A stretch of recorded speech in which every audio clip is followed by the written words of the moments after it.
বহুত দিনৰ মূৰত আকৌ আজি এখন ভাওনা চাব যাওঁ। হেল্ল' মই গুঞ্জন। আজি দেওবাৰ, মই অকণ সময় পাওঁ, সেইকাৰণে আজি ভাওনা এখন চাব যাওঁ। আহি পাওঁ মানে ভাওনা আৰম্ভ হ'লে বুলিয়ে ক'ব পৰা যায়। মোৰতো কথা জানেই, কিবা নহয় কিবা এটা সমস্যা ওলাবই, সেইকাৰণে আজি আহোঁতে প্ৰায় দেৰিয়ে হৈ গ'ল। কি সমস্যা পিছে পাছত কম দিয়ক কেতিয়াবা। গৰম হওকে লাগিলে, চাহক না ক'ব নোৱাৰি।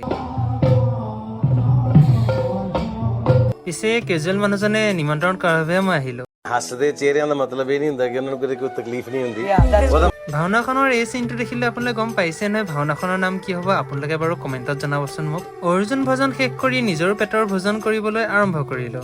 কণ ভাইটি ভণ্টিসকলে ভাওনাখন বৰ ধুনীয়াকৈ পৰিচালনা কৰিছে বাবে মোক চাইও যথেষ্ট বৰ ভাল লাগিল। তাতে আমাৰ দাদা এজনৰ কণমানি ছোৱালী এজনী পালো, তাইকো অকণমান লৈ অকণ ঘূৰাই আনিলো আৰু চেণ্টাৰৰ পৰা। এনেকৈ আজি দিনটো সামৰিলো আৰু দেই ৰাইজ। দীপামণি, ৰীনা, শুভঙ্কৰ, ডিজে, দাহা, গায়ত্ৰী, টেকনিকেল বিপ, ফিলমিনা, তোমালোকৰ খবৰ কেনেকুৱা? আজিলৈ এৰিছো দেই, আকৌ লগ পাম, বাই।